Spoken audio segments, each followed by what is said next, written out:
Deuxième, bien, on va passer à la deuxième présentation et j'ai le plaisir de donner la parole à Luigi Lenkito qui va nous expliquer comment il fait pour détecter les intrusions avant qu'elles ne se produisent. Merci beaucoup. Déjà, merci pour le temps et l'intérêt. Je suis désolé de n'être pas au campus cyber, mais on vient de clôturer notre levée de fonds, donc j'étais un peu occupé avec les signatures à droite à gauche ces derniers jours.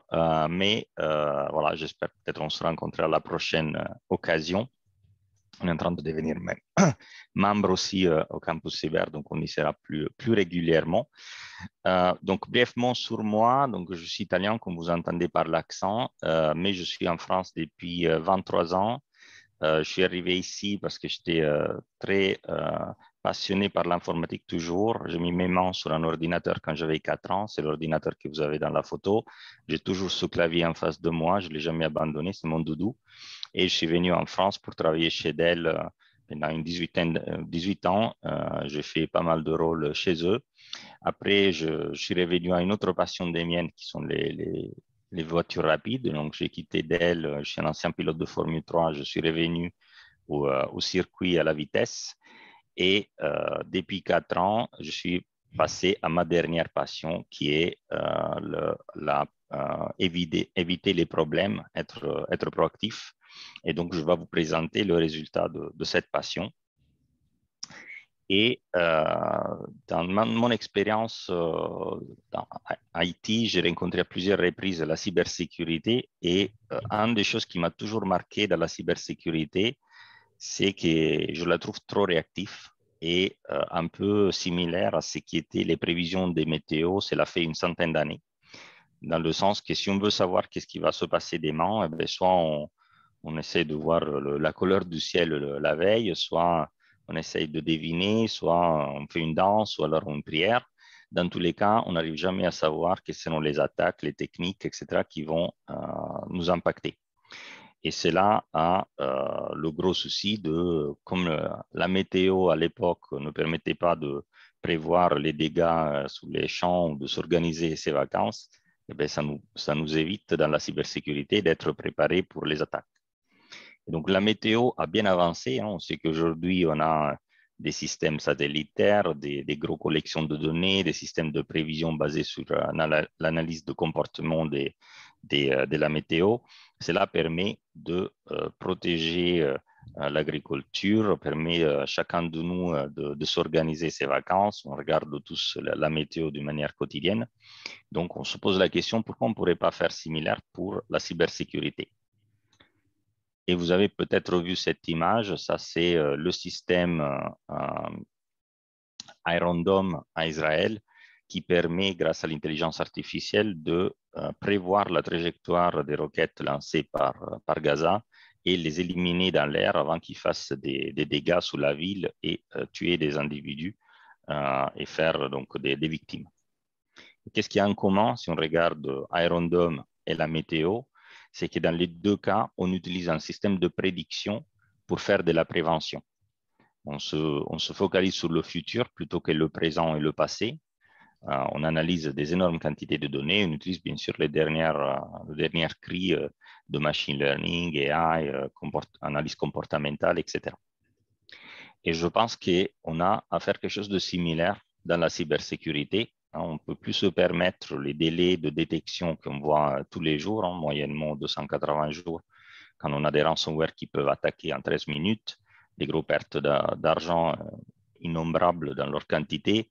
Et plus que tout, je pense, ce qui, moi, ça m'a marqué dernièrement, j'ai vu des stats où le 15% des sociétés attaquées feront faillite dans les 24 mois successifs. C'est des énormes dégâts sociétaux et on ne peut plus se permettre de rester en attente, regarder qu'est-ce que ces criminels font.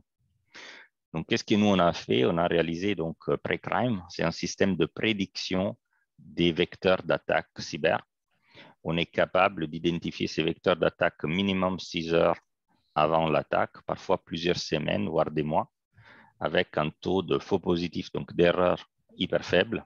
Donc, ça, c'est peut-être très différent de la météo, mais en tout cas, c'est nécessaire pour réduire les fausses alertes et donc le temps perdu des analystes.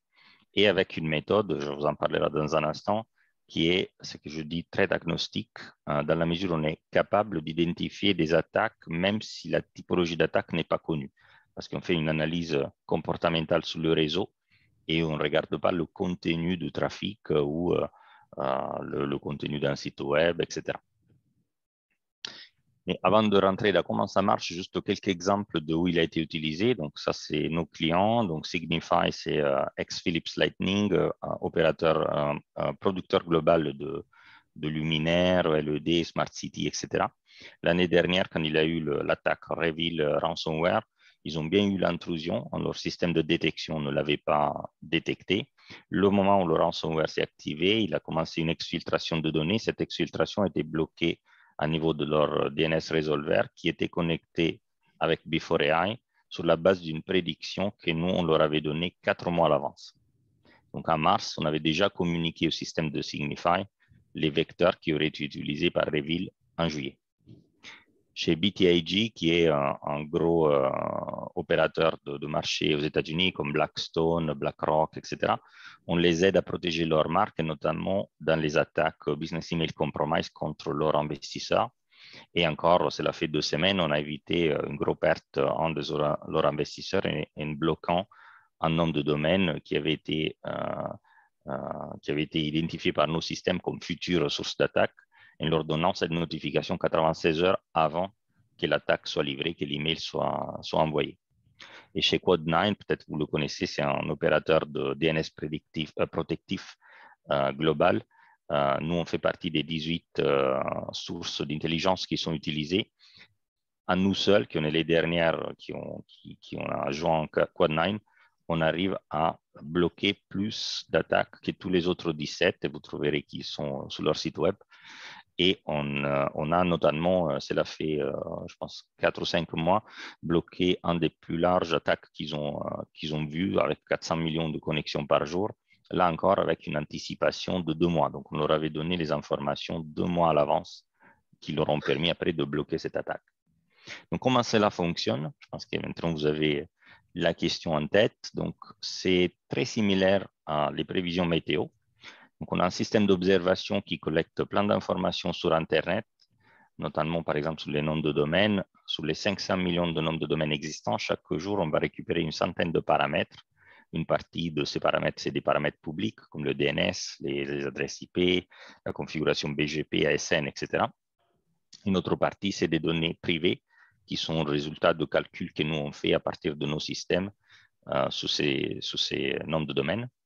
Toutes ces données sont après analysées grâce à nos systèmes de machine learning sur lesquels on a plusieurs brevets pour transformer les données statiques qu'on a récupérées quotidiennement en comportement. Donc, on va faire une analyse temporelle des time series et on va observer le changement de ces paramètres dans le temps. Aujourd'hui, on a à peu près 1 milliard de comportements qui sont répertoriés dans notre Knowledge Graph.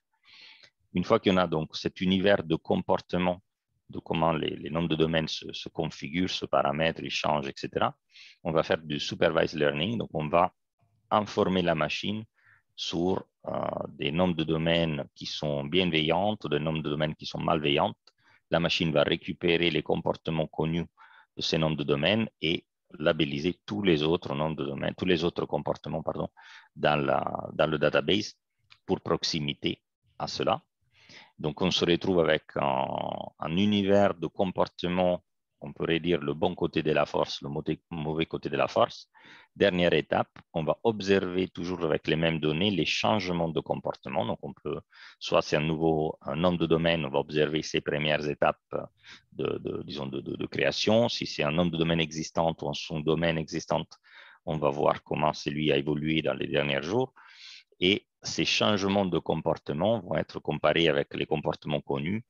Et donc, on va voir s'ils sont plus proches d'un comportement mauvais ou bon. Et le résultat de ça, donc selon la proximité, c'est une liste d'indicateurs. Aujourd'hui, on se focalise sur les noms de domaine et les adresses IP, mais bientôt, on aura d'autres indicateurs aussi. Et cette liste, aujourd'hui, elle est produite en deux formes. Une forme, c'est ce qu'on appelle le pre-crime network. C'est ce qui est après digéré par des anti-phishing filters, des firewalls, des CMSOAR, des systèmes de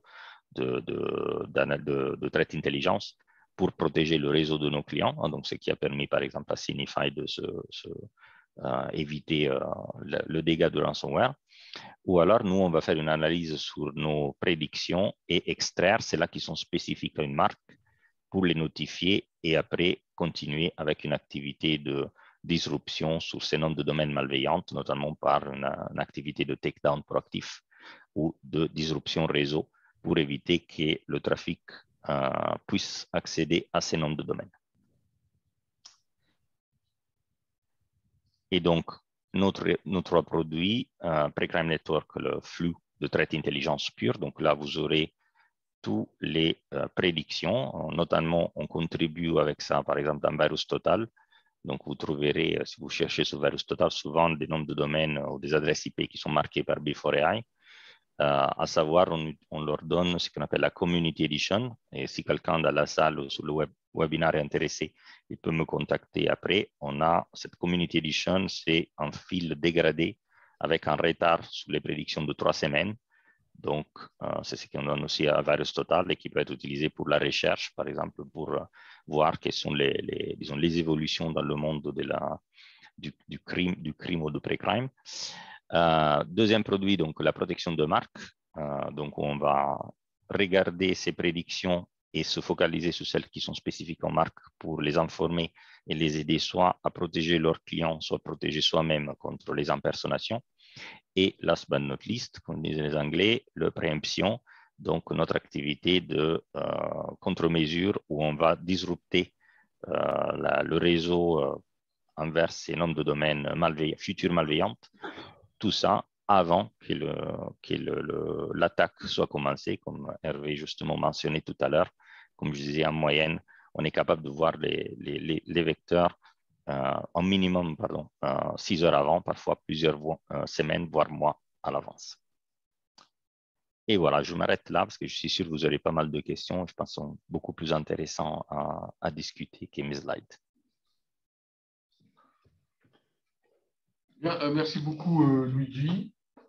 Alors, pour que les gens n'aient pas peur de poser des questions, nous arrêtons l'enregistrement.